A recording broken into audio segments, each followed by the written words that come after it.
você está liberando mais o quê? CO2, beleza? Claro que você está captando oxigênio, mas a gente não está pensando no oxigênio agora. A gente está pensando na expiração, na eliminação de CO2. Se você elimina CO2, a PA de CO2 aumenta ou diminui? Diminui. E se a PA de CO2 diminui, se a quantidade de CO2 diminui, significa que está diminuindo o ácido e está menos ácido ionizando. Então você vai ter um caso conhecido como alcalose. E a gente vai colocar aqui como responsabilidade dessa alcalose o sistema respiratório. Então a gente vai chamar isso de alcalose respiratória. Então a alcalose respiratória é porque a PA de CO2 está sendo controlada por quem? Pelo sistema respiratório. E se você tem uma PA de CO2 menor do que 35, isso gerará um processo de alcalose, ou seja, menos H+, o pH tende a diminuir. Desculpa, o pH tende a aumentar. Beleza? Porque você está no alcalose. A recíproca é verdadeira quando a gente pensa na PA de CO2 maior do que 45. Então, ao contrário de você aumentar a frequência respiratória, se você diminui a frequência respiratória, o que vai acontecer com a quantidade de CO2 que está dentro do seu sistema? Aumenta. Então, se você aumenta a frequência respiratória, CO2 diminui. Se você diminui a frequência respiratória, CO2 aumenta. Você está fazendo menos troca. Show? Nesse caso, ao invés de você ter uma alcalose, você vai ter uma acidose. E essa acidose está sendo controlada por quem?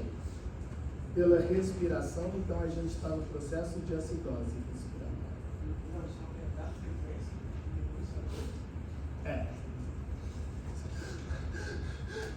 Está saindo mais CO2 do que está entrando, do que está saindo CO2 do seu corpo. Se você vai.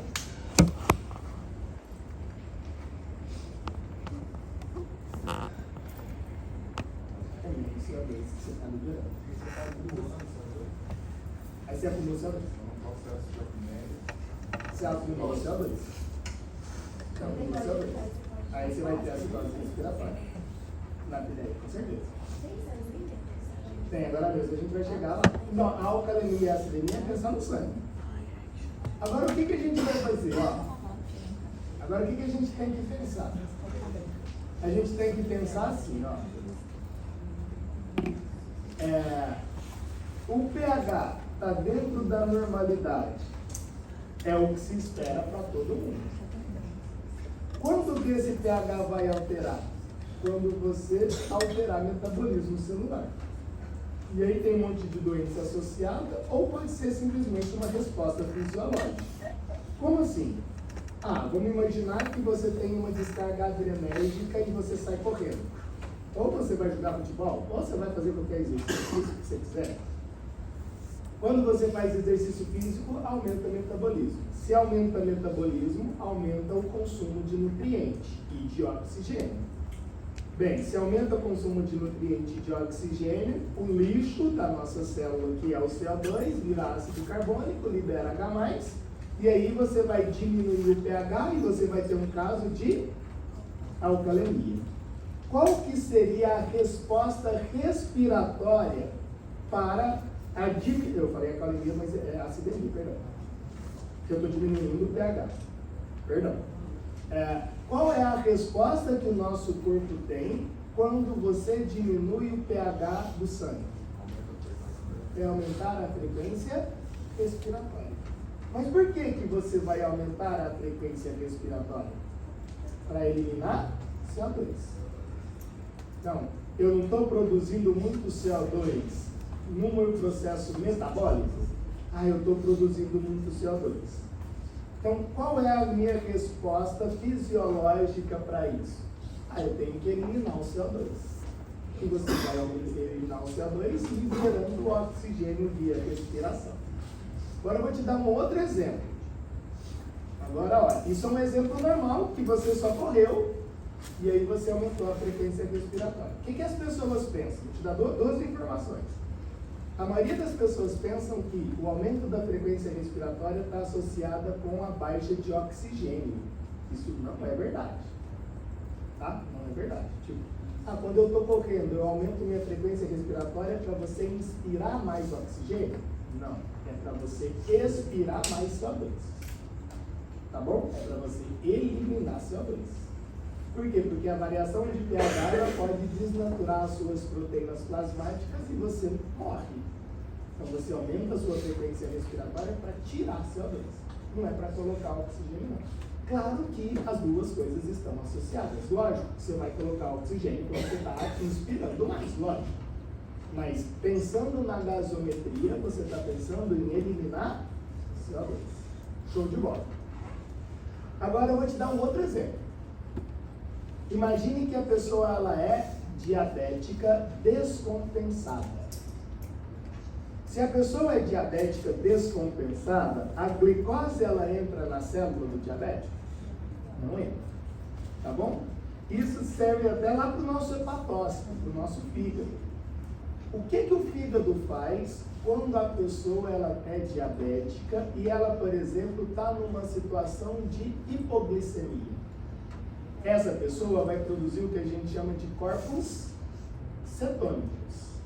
Ou seja, o fígado dessa pessoa vai pegar o ácido graxo, vai quebrar a gordura e vai transformar a gordura em corpos cetônicos.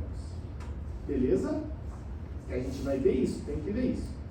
Esses corpos cetônicos servem para quê? Esses corpos cetônicos são jogados na corrente sanguínea, então sai do fígado, vai para a corrente sanguínea para ser utilizado pelo cérebro como fonte energética. Por que o cérebro não vai utilizar o próprio ácido graxo? Porque não passa pela membrana hematoencefálica, que é a duramata, piamata e aracnoide. Não passa. Então só passa moléculas com menos de 12 carbonos. Então só passa moléculas pequenas. Não passa moléculas grandes. Então ácido graxo com 14, 16, 18, 20, 22 carbonos não consegue atravessar a barreira hematoencefálica. Beleza. Quando a gente trabalhar com corpos cetônicos, os corpos cetônicos eles têm 4 carbonos. E aí a gente vai perceber que existem 3 corpos cetônicos. Olha o nome deles: acetoacetato, beta-hidroxibutirato e acetona. Então, pessoas que são diabéticos têm um hálito, perceba, diabéticos descompensados. O cara não está fazendo tratamento ou não está seguindo o tratamento. Então, ele vai ter um hálito de acetona, um cheiro de acetona. É muito comum, muito comum. Né? Mulher sabe muito mais disso, não sei, né? Porque usa mais acetona do que homens. Mas é um cheiro de acetona que você utiliza lá para tirar a unha. É aquele cheiro. Tirar a unha não, tirar esmalte não. É aquele cheiro que está saindo pelo suor, que está saindo pela saliva, que tá... O cara tem o cheiro daquilo. O que significa quando você sentir esse cheiro, esse ácido cetônico? Significa que o cara não está tomando banho, não é? Significa que o cara não escova os dentes? Não, nada a ver. Significa que ele está fazendo a produção de corpos cetônicos. Significa que ele está descompensado, significa que essa pessoa está pegando o ácido graxo, pegando a gordura, quebrando a gordura, o fígado dela está fazendo isso, para a produção dos corpos cetônicos. Qual é a característica dos corpos cetônicos? Esses corpos cetônicos, eles têm ácido carboxílico na sua estrutura, que desprotona. Então, corpos cetônicos, quando está na corrente sanguínea, diminui pH plasmático. Então, o pH que está 7,35, ele vai ficar menor do que 7,35, não por causa do exercício físico que você está fazendo, que foi a minha primeira opção, mas sim por causa dos corpos cetônicos.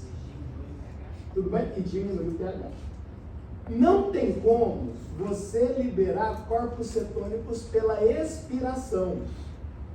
Tá? Ele sai nos fluidos, ele não sai no ar. Como assim? Corpos cetônicos sairia na sua saliva. Corpos cetônicos saem no seu suor. Você não vai falar para o paciente, sua, vai. baba. Não é isso. Não tem jeito disso acontecer.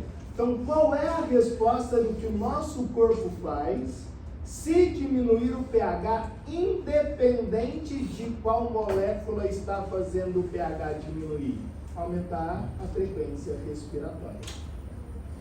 Entendeu isso? Ah, não, mas não é por causa do CO2 que está diminuindo o pH, é por causa dos corpos cetônicos. Não interessa. A primeira resposta que seu corpo terá para controlar o pH, sendo CO2 a molécula inicial ou os corpos cetônicos, é aumentar a frequência respiratória. Ah, não, mas a frequência respiratória não vai tirar corpos cetônicos, não vai, mas tira CO2. E se tira CO2, tira ácido carbônico. E se tirar ácido carbônico, diminui um pouco o H+. Vocês nunca viram uma respiração de Kussmaul? Não, ele fica com respiração de Kussmaul. A pressão de CO2 fica...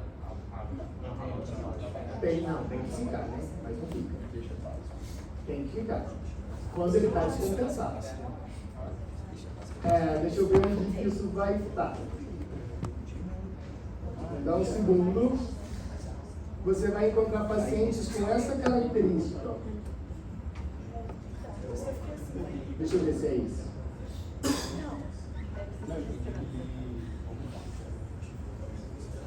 Não.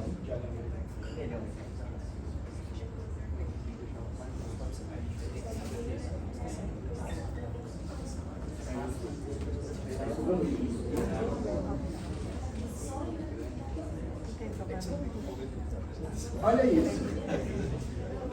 Isso aqui é uma criança de 12 anos que descobriu ser 12, 13 anos, que descobriu ser diabética recente. Olha como é que uma pessoa diabética descompensada respira. A gente chama isso de respiração de Kussmaul. Olha como escreve Kussmaul.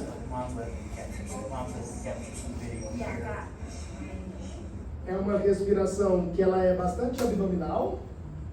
Ela tem frequência respiratória descompassada, é profunda. Tem hora que ela fica rápida, tem hora que ela fica lenta. Isso toda pessoa que é diabética descompensada, ela, perceba, tem que estar descompensado. Se estiver compensado, é teoricamente normal. Ele não vai inspirar ou respirar assim. Isso a gente chama de respiração de Kussmaul. Tá? É um quadro em que o paciente está respirando de forma errada. Não era para ele estar respirando como se ele tivesse acabado de fazer exercício físico. Kussmaul. Aí fala, cara, o cara estava aqui de bobeira e está respirando como se ele tivesse acabado de jogar uma partida intensa de futebol. Tem alguma coisa errada nesse processo e 90% das vezes esse paciente ele é diabético descompensado. O que você aplicou nele? Hã? O que você aplicou nele? A gente vai discutir isso. Dá um segundo que você vai perceber que a gente vai chegar nessa discussão. Mas é só isso mesmo. Professor, tirar a glicose da corrente sanguínea dele para diminuir corpos cetônicos. Isso tudo. Aí ele coloca a glicose dentro da célula, o fígado para de produzir corpos cetônicos, o pH volta à normalidade. Tá? Se não der certo, e aí se for muito sério o pH, ele tem que entrar com bicarbonato na veia. Kussmaul. Isso é a respiração de Kussmaul. Tá? É um quadro característico para pacientes diabéticos descompensados. Vamos mais, senão não vai dar tempo. Falta só 20 minutos. E já tem mais, não vai dar tempo. Agora o que a gente vai pensar? Ó, a gente acabou de visualizar o componente respiratório. Agora a gente vai para o componente que a gente chama de metabólico. O que seria o componente metabólico? Seria os nossos rins. Perceba, você consegue tirar CO2 pelos rins? Não. Então, qual é a nossa formulazinha de interesse? É essa aqui, ó. CO2, que veio da respiração, mais água. E esse CO2 mais essa água virou qual ácido?